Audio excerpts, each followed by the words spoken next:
지난 한 주간도 특별 새벽 집회를 맞이해서 일주일 동안 새벽마다 나와서 말씀을 통하여서 특별히 이번에 특별 새벽 집회의 주제는 우리 다윗의 일생을 쭉 보면서 다윗이 하나님의 마음에 맞는 사람이 되었는데 우리도 어떻게 하면 하나님의 마음에 맞는 사람이 될지를 살펴보고 있습니다. 또 말씀들 통해서 큰 은혜 받으신 줄 알고 또 그러한 말씀대로 살려고 하는 능력을 받는 저와 여러분 되기를 간절히 축원합니다.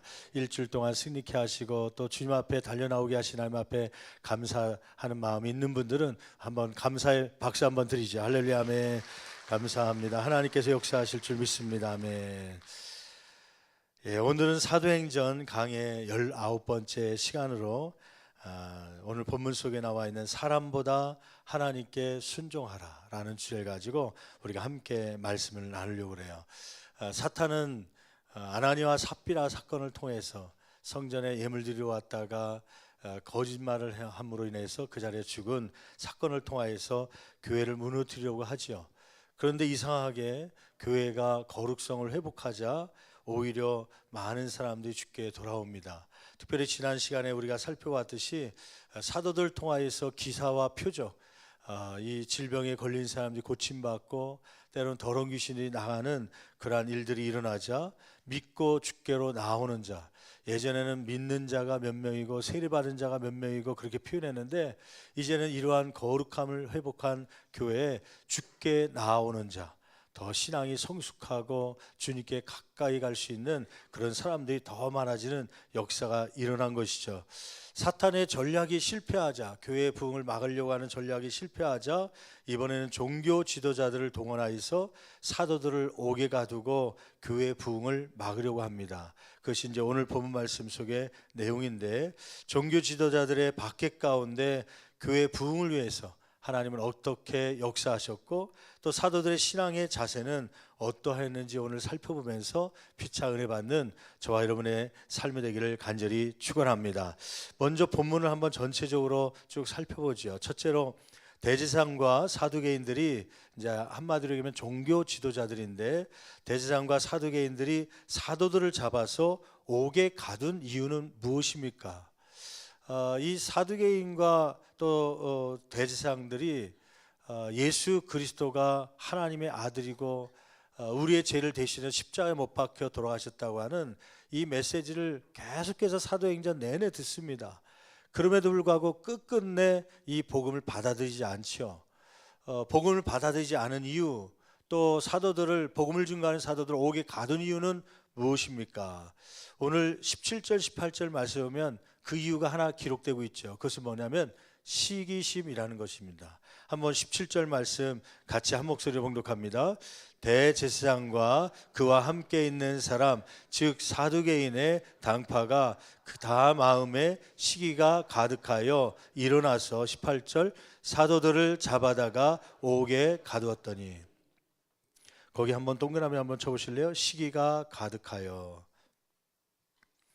어떤 시기가 가득한 거예요? 이 사두개인과 대제사장은 그 당시에 상류층이었습니다. 귀족들 출신입니다. 이러한 상류층에 있는 지도자급에 있는 사람들의 기득권이 흔들리기 시작한 거예요. 왜냐하면은 사도들이 기적과 표적을 통하여서 믿고 따른 사람들이 많아지고 백성들이 사도들을 칭찬하는 일이 많아지고 영향력이 점점 커지자 자기의 자리가 이 위험하다는 생각을 가지고 시기가 생기게 된 것이죠. 우리 아침에 다윗의 이야기를 보면서 시기에 가득 찼던 한 사람이 소개되죠. 누구냐면 사울왕입니다. 사람들이 사울이 죽인 사람은 천천히요, 다윗이 죽인 사람은 만만이다, 그렇게 이야기하니까 사울왕의 마음 가운데 시기가 찾아왔습니다. 시기와 질투 속에 있자 그는 다윗을 죽이려고 하죠. 왜 이 종교 지도자들이 사도들을 옥에 가두고 죽이려고 했냐면 이 시기 때문이었습니다. 여러분 또 계속해서 볼까요? 두 번째, 이 시기심. 또 두 번째는 살인죄를 감추려고 하는, 정당화시키려고 하는 그런 마음 때문이었죠. 28절 말씀 같이 한 목소리로 봉독합니다. 이르되 우리가 이 이름으로 사람을 가르치지 말라고 언금하였으되 너희가 너희 가르침을 예루살렘에 가득하게 하니 이 사람의 피를 우리에게로 돌리고자 함이로다. 이 사람들이 예수의 복음, 예수님께서 죽은 자 가운데 부활하셨고 또 예수님은 하나님의 아들이심으로 또 우리 십자가에 못 박혀 돌아가셔서 우리를 구원하신 구원자다라는 것을 전파하는 것을 두려워했습니다. 왜냐하면은 자신들이 그 죽이는 일에 앞장섰기 때문입니다. 사도들이 이 가르침을 예루살렘에 가득하게 한 것은 자신들의 죄가 그러므로 들춰질까 봐 그것을 막기 위해서요. 그들은 사도들을 잡아서 옥에 죽이려고 했던 것이죠. 둘째로 옥에 있던 사도들에게 하나님은 어떻게 역사하셨습니까? 19절 한번 말씀 볼까요? 주의 사자가 옥에 갇혀있던 사도들 찾아와서 밤에 옥문을 열고 사도들을 끌어내죠. 19절 말씀 같이 한 목소리로 봉독합니다. 주의 사자가 밤에 무엇을 열고요? 옥문을 열고 끌어내요 이르되. 한번 끌어내요 한번 밑줄 한번 커보실래요? 끌어내요. 이 끌어내다라는 낱말을 보니까 엑사가곤이라는 말인데 하나의 속박과 고통에서 구원하는 것, 그것이 바로 끌어내다는 것이에요. 이 시간에도 소망이 없어서 절망의 옥에 갇힌 분들이 있습니까? 하나님께서 절망의 옥에서 저와 여러분들을 끌어내어 구원하시는 귀한 은혜가 있기를 간절히 축원합니다. 질병의 옥에 갇힌 분들이 있습니다. 하나님의 구원의 손길이 그를 끌어내어 이 질병 속에서 자유함을 얻는 귀한 능력이 임하기를 간절히 축원합니다. 때로는 신앙이 성장하고 싶은데 성장하지 못하는 그 옥 안에 갇혀 있다면, 부흥하기를 원하는데 부흥하지 못하는 그 옥에 갇혀 있다면 하나님께서 끌어내시는 그러한 은혜가 있기를 간절히 축원합니다. 여러분, 하나님께서 왜 주의 사자를 보내서 옥에서 이러한 사도들을 끌어낼까요? 그들을 좀 쉬게 하려고요? 그것이 아니라 20절 말씀에 보니까 성전에 가서 생명의 말씀을 계속해서 증거하기 위해서 옥에서 나오게 하신 것이죠. 한번 20절 말씀 같이 한 목소리로 봉독합니다. 가서 성전에 서서 이 생명의 말씀을 다 백성에게 말하라 하며. 성전에 서서 다시 가라는 것입니다. 아니, 밤중에 끌어냈으면 좀 어디 펜션이나 하나 호텔이나 좀 마련을 해놓고 그동안 수고했다 잠시 쉬어라 그러면 좋을 텐데, 아니 성전에 서서 다시 이 생명의 말씀을 증거하라는 거예요. 예수의 복음을 증거하라는 것입니다. 그 증거하면 당연히 어디로 들어가야 되는 거예요? 또 걸리면 감옥 속에 들어와야 되는데. 근데 재밌는 사실은 이 명령을 들은 옥에서 나온 사도들은 어떻게 반응합니까? 21절 상반절 말씀 보니까 사도들은 명령대로 새벽에 성전에 들어가서 생명의 복음을 전하지요. 21절 말씀 같이 한 목소리 봉독합니다. 그들이 듣고 새벽에, 거기 한번 동그라미 쳐보실래요? 새벽에 어디에 들어갔다는 거예요? 성전에 들어가서 가르치더니 대제사장과 그와 함께 있는 사람들이 와서 공회와 이스라엘의 족속의 원로들을 다 모으고 사람을 옥에 보내어 사도들을 잡아오라 하니. 이 소식을 들었어요. 감옥에서 나간 사도들이 성전에 서서 지금 복음을 증거한다는 얘기를 듣고 종교 지도자들이 그럼 다시 데리고 와라. 아니, 사도들도 그래요. 이 성전에 서서 복음을 증거하라고 그랬으면 거기에 기한이 정해져 있지 않습니다. 하루 쉬고 이틀 쉬고 그 다음에 몸이 회복되면, 고문을 당하고 또 괴로움을 당했을 테니까 좀 마음을 추스린 다음에 복음을 증거해도 되는데, 오늘 말씀 보니까 그들이 그 명령, 하나님의 명령에 순종하는데 새벽에 나갑니다. 아니, 밤중에 감옥에서 나온 거 아니에요.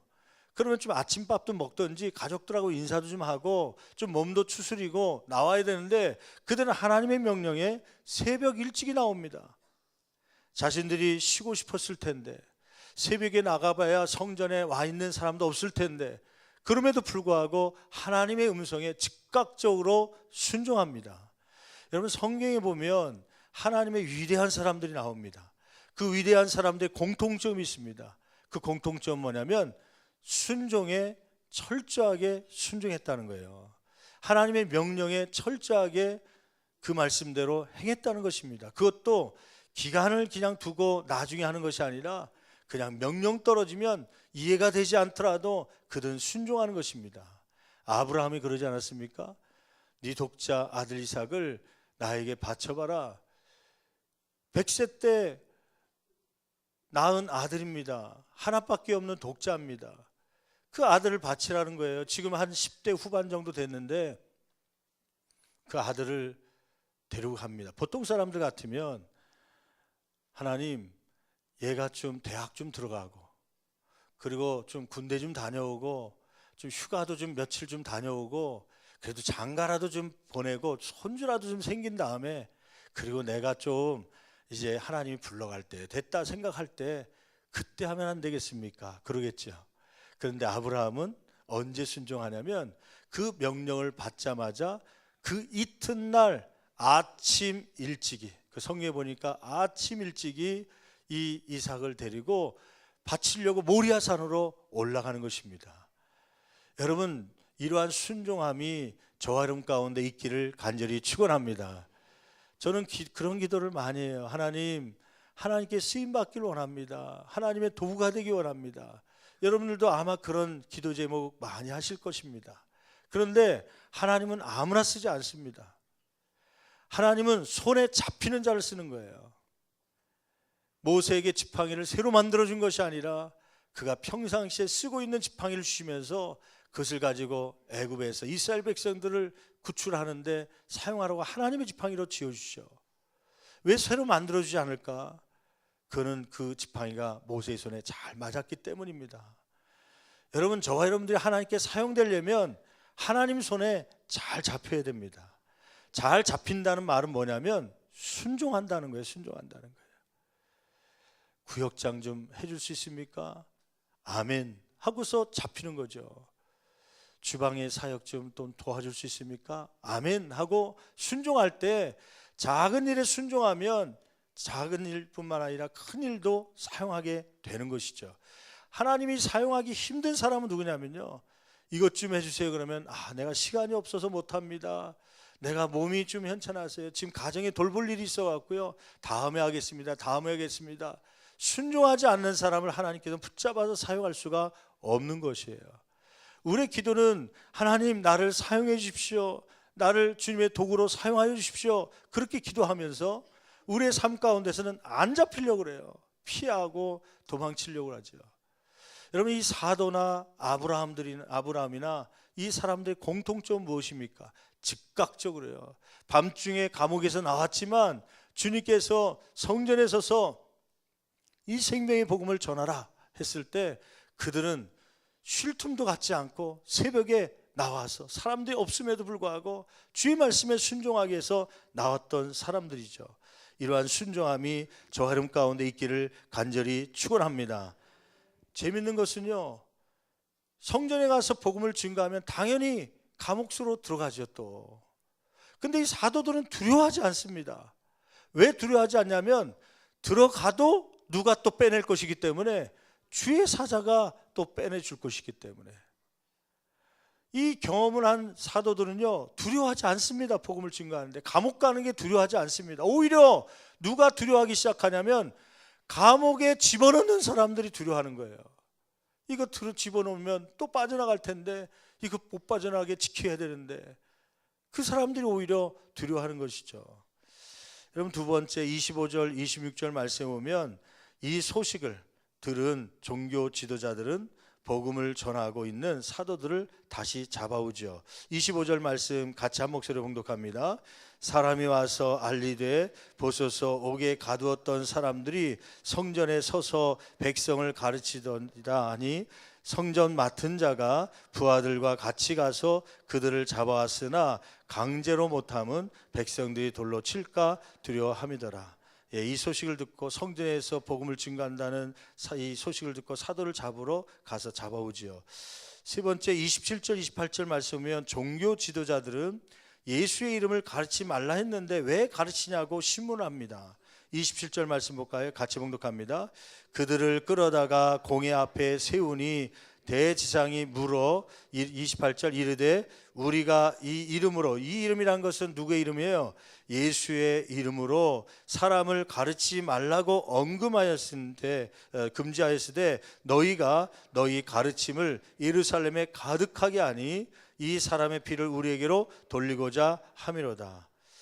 예수의 이름을 가르치지 말라고 하지 않았느냐? 그런데 왜 예수의 이름을 가르치고 있느냐? 질문하죠. 그랬더니 29절 말씀, 유명한 베드로와 사도들의 고백이 담겨져 있죠. 대답을 합니다. 29절 말씀 같이 봉독합니다. 베드로와 사도들이 대답하여 이르되 사람보다, 거기 한번 쭉 밑줄 그어보세요. 사람보다 하나님께 순종하는 것이 뭐하니라? 마땅하니라. 사람이라고 하는 것은 이 종교 지도자들 얘기하는 것이죠. 사도행전 4장 18절 말씀에 보면 너희들은 절대로 예수의 이름으로 말하지도 말고 예수의 이름을 가르치지도 말라. 바로 전날 이 사람들에게, 사도들에게 이 종교 지도자들이 명령한 거예요. 그런데 이 사람들의 명령보다 하나님의 명령은 뭐예요? 5장 22절 아까 읽었던 대로 성전에 가서 무엇을 전하라는 거예요? 생명의 말씀을 백성들에게 증거해라. 이 하나님의 명령이죠. 베드로와 사도는 뭐라고 고백하냐면 내가 사람의 명령보다 하나님의 명령에 순종하는 것이 마땅하니라. 그렇게 고백합니다. 여러분, 이 신앙까지 올라올 수 있는 저와 여러분 되기를 간절히 축원합니다. 새벽에 요즘에 듣는 말씀 가운데 왜 다윗이 하나님의 마음에 맞는 사람이었을까? 그 중에 하나가요, 오늘 24장에 있는 말씀을 봤었는데 사무엘상 거기 보니까 엔게디 광야에 다윗이 있다는 이야기를 듣고 사울이 3,000명의 군사를 이끌고 잡으러 갑니다. 근데 가는 도중에 엔게디 평야에 도착해서 이 사울이 배가 아픈 거예요. 이 용변을 보고 싶은 거예요. 그래서 백성들이 많이 보고 있으니까 동굴 속으로 들어가서 보이지 않게 겉옷을 벗어놓고 동굴 안에 들어갔죠. 근데 마침 그 동굴 안에 누가 있었냐면 다윗과 다윗의 사람들이 그 안에 숨어 있었습니다. 그곳에 지금 이 사울 왕이 들어온 것이죠. 다윗의 사람들이 다윗에게 이야기합니다. 제안을 합니다. 다윗이여, 하나님이 주신 조로에 찬스입니다. 우리가 어떻게 계속해서 도망자의 삶을 살겠습니까?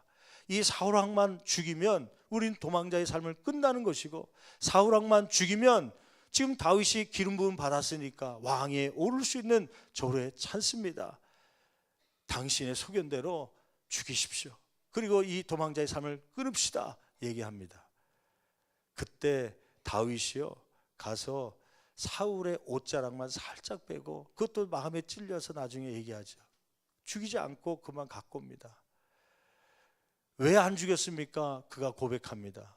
내가 어찌 하나님의 기름 부음 받은 자를 내가 치겠느냐? 그것은 하나님이 원하지 않는 것이다. 여러분, 사람들에게는 복수의 마음이 있습니다. 보복하려는 마음이 있습니다. 저와 여러분들의 일반적인 성향입니다.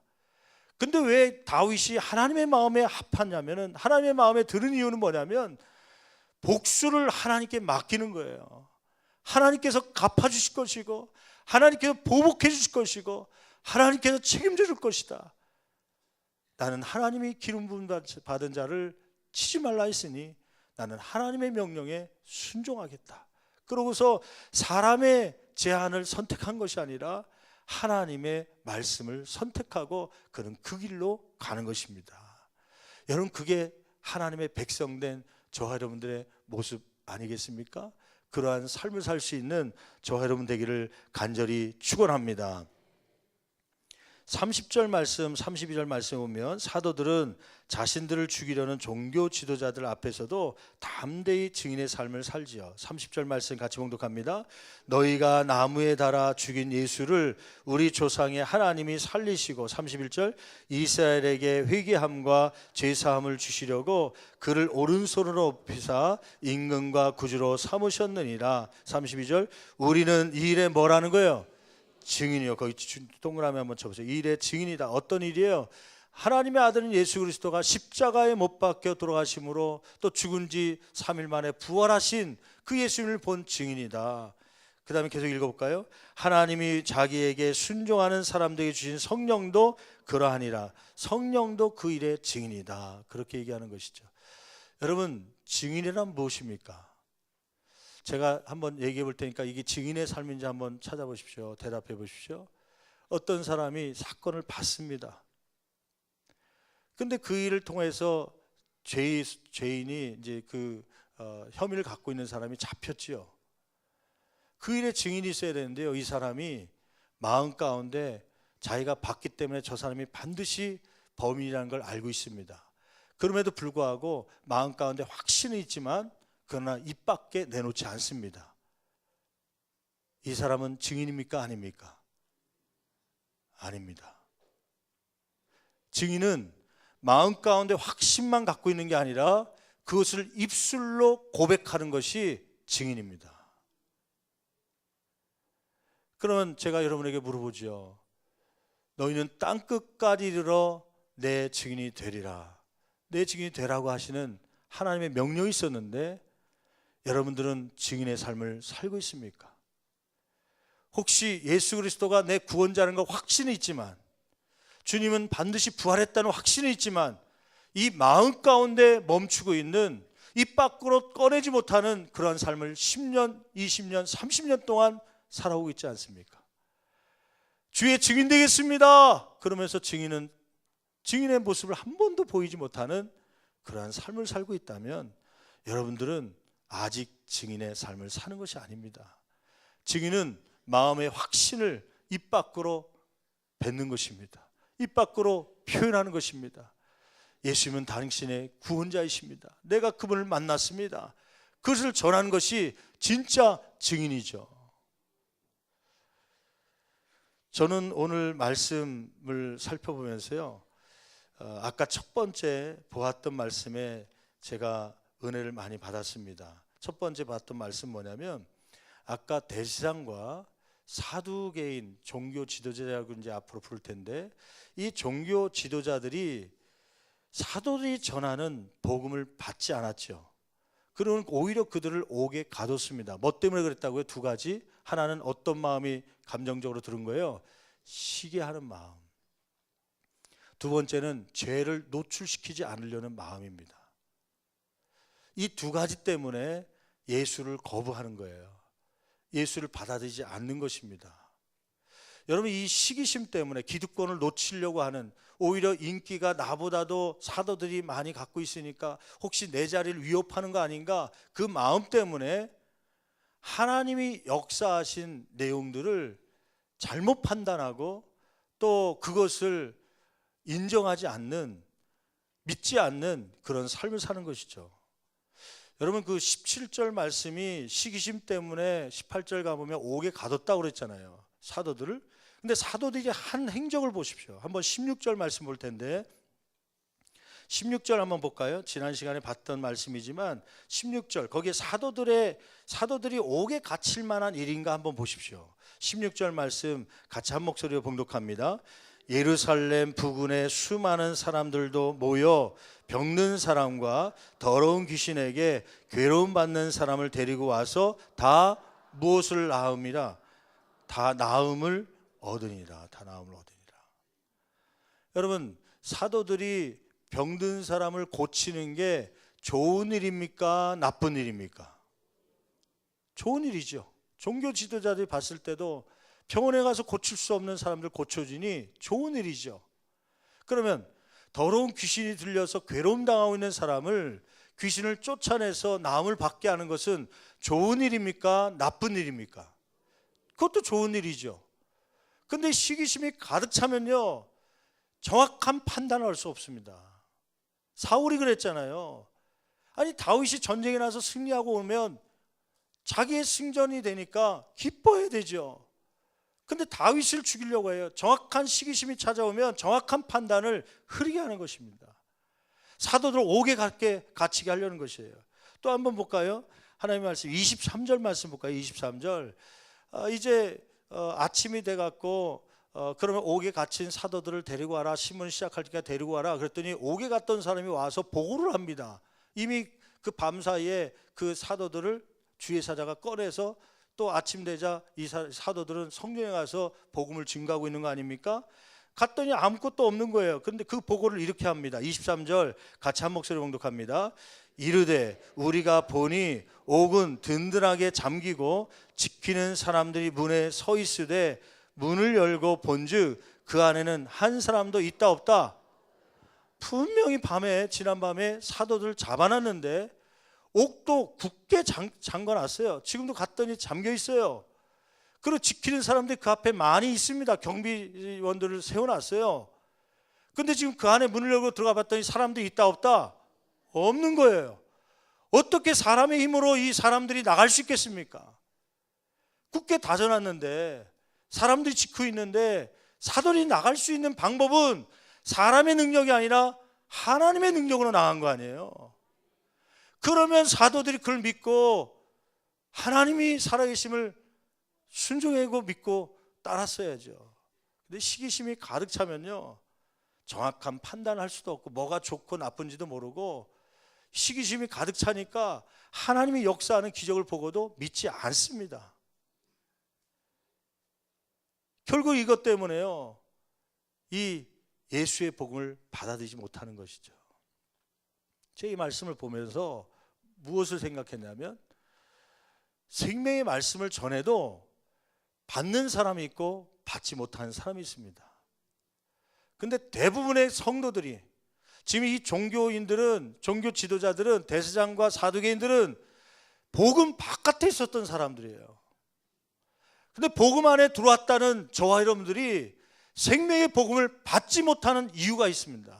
받지 못한다는 것은 주일날 설교 시간에 잘 듣습니다. 근데 그 말씀을 삶 가운데 적용을 안 합니다. 그냥 생명의 말씀이 내 안에 들어와서 죽은 말씀이 돼버립니다. 왜 생명의 말씀을 받지 못하는가? 그 이유가요, 첫째는 시기심 때문에 그렇습니다. 시기심을 다른 말로 얘기하면 기득권입니다. 기득권. 그동안 내가 주인이 되어서, 내 삶의 주인이 되어서 즐기고 내 마음대로 할 수 있었던 것이 있는데, 예수 그리스도의 말씀이, 생명의 말씀이 나한테 들어오면 이 기득권을 예수님께 빼앗기는 것 같아갖고요, 빼앗기지 않으려고요. 그 즐거움을 빼앗기고 싶지 않고 내 마음대로 나의 삶을 먹고 싶은 거 먹고 내가 가고 싶은 대로 가고 누리는 건 내 마음대로 누리려고 하는 마음 때문에요, 그 기득권, 시기심 때문에 예수의 복음을 받아들이지 않습니다. 그러니 아무리 말씀을 들어도 생명의 말씀이 생명의 말씀으로 나오는 것이 아니라 그냥 죽은 말씀으로 사장되는 것이에요. 또 하나, 이 생명의 말씀이 왜 성도들 안에서 역사하지 않는가? 두 번째는 죄를 감추고 싶은 마음들 때문입니다. 죄를 고백하고 싶지 않은 마음 때문입니다. 심지어는 누구에게조차도 고백하지 않냐면 예수님에게조차 이 죄를 고백하지 않습니다. 그러니 생명의 말씀이 역동적으로 내 삶 가운데 역사하지 않는 이유입니다. 예수님 앞에 와서도 지난주 있었던 죄들을 고백하지 않으려고 그래요. 삶의 변화는 죄의 고백부터 시작되는 것인데 그것을 감춥니다. 나는 죄인이라고 입술로는 하면서 그 죄에 대해서 고백하지 않습니다. 그냥 예배 참석하면 좋은 신앙인으로, 열심히 있는 사람으로 인정받으니까 참여만 하는 것이지 죄를 고백하는 사람들이 없습니다. 제가 지난 그 대신방 하면서 가정마다 축복의 말씀 전했죠. 그런데 어느 가정 가보니까 80세가 이미 넘으셨어요. 귀가 잘 안 들리세요. 일반적으로 말하는 것들을 잘 이해를 못하시고 못 들으시니까. 이게 이제 사람들마다 이제 주파수가 있다고 그랬잖아요. 그래서 이제 난청이 되면 잘 안 들리는, 연령층이 돼서 잘 안 들릴 때는 그 주파 가운데 저주파가 고장 나는 게 아니라 좀 고음이 대체적으로 고장을 납니다. 그래서 우리는 할머니 안 들리세요? 어머니 안 들리세요? 모른다. 근데 사실은 고주파로 얘기해야 될 게 아니라 거의 고장난 주파이기 때문에 저주파로 작게 얘기해야 사실 들릴 때가 많아요. 어머니 식사하셨어요? 식사했다. 근데 그걸 모르고 고주파로만 얘기해. 들려요? 안 들려요? 안 들린다? 모른다? 에이, 우리 엄마 귀 먹었나 보다. 뭐라고 욕하면요, 이것들아 나 다 듣고 있다. 이제 소곤소곤 얘기하면 그건 또 들으세요. 이분이 이제 귀가 안 들리는데 이제 안타까움이 있는 거예요. 뭐냐면 복음을 들을 시간이 얼마 없는 거예요. 연령으로도 이제 80세가 훨씬 넘었기 때문에 하나님이 또 귀가 또 닫혀지면 목사가 가서 이 구원 초청하려도 이 복음을 듣지 못하니까, 교회 나오신 지 얼마 안 됐는데 복음을 못 듣고 가면 어떻게 하는가, 안타까움 때문에 이 가정에서는 축복의 말씀보다 구원 초청해야겠다. 그래서 우리가 잘 알고 있는 천국 가는 길을 아십니까? 그 천국의 길을 소개했죠. 어르신, 한 번 죽는 것은 사람에게 정하신 것입니다. 히브리서 9장 27절 말씀에 그렇게 말씀하고 있습니다. 근데 문제는 그 후에 심판이 있습니다. 천국과 지옥의 심판이 있습니다. 어디 가기 원하십니까? 얘기했더니 천국이요 그러더라고요. 들리구나. 그래서 계속해서 했죠. 근데 안타깝게도 모든 사람은 죄를 범하였음에 하나님의 영광 곧 천국에 이르지 못한다고 말씀하고 있습니다. 죄가 없어야지만 우리는 천국에 갈 수 있습니다. 거기에 모든 사람이라는 것은 저나 어르신이나 다 포함되어 있는 것입니다. 그랬더니 가만히 계시더라고요. 그래서 더 구체적으로, 우리 어르신은 죄를 지은 적 있습니까? 그랬더니 없다고 고개를 끄덕여요. 그럼 더 구체적으로, 보통 사람들이 죄다 아니다 이야기할 때는 감옥에 갔냐 안 갔냐 그걸 많이 따지거든요. 그거는 누구의 기준이냐면 한국의 법의 기준이에요. 남을 찔러 죽였으면 살인죄로 감옥에 가는 것이고, 남의 것을 빼앗았으면 도둑질로 감옥에 가는 것이죠.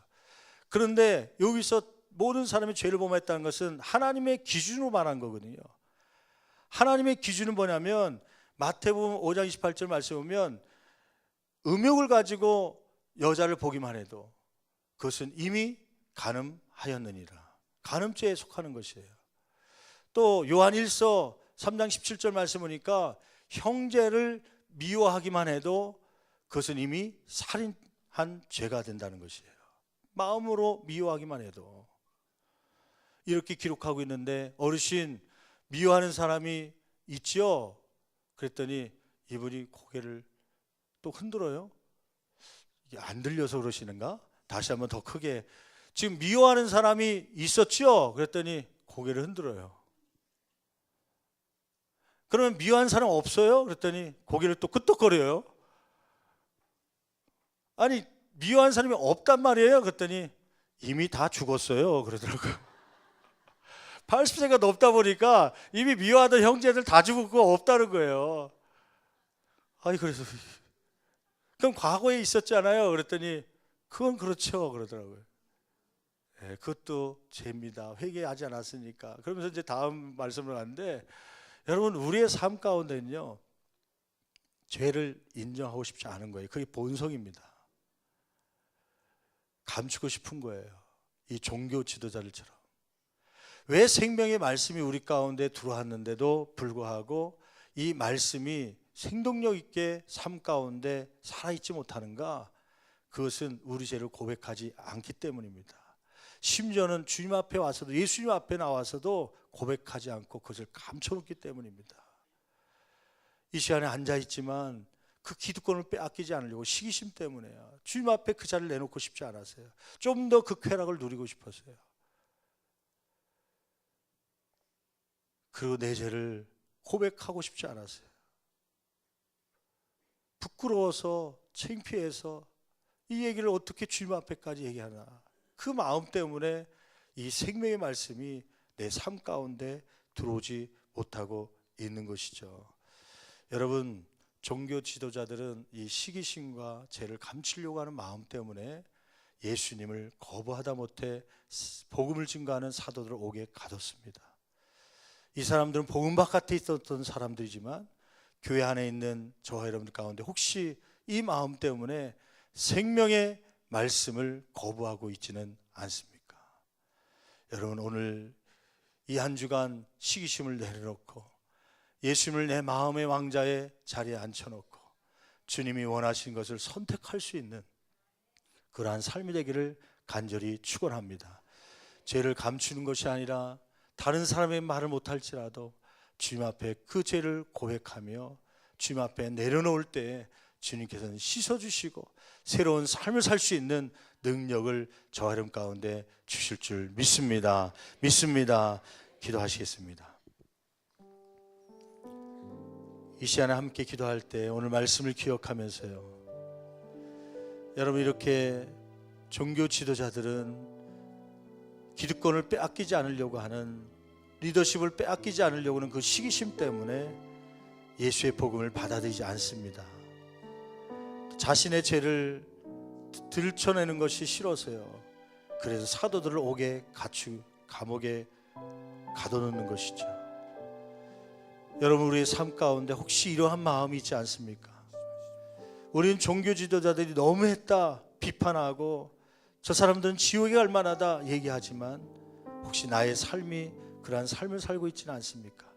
이 시간에 기도할 때 하나님, 이 한 주간 이 시기심을 내려놓고 주님을 마음 가운데 왕으로 모시길 원합니다. 내 마음속에 주님이 모시기에 더러운 죄악들이 있습니다.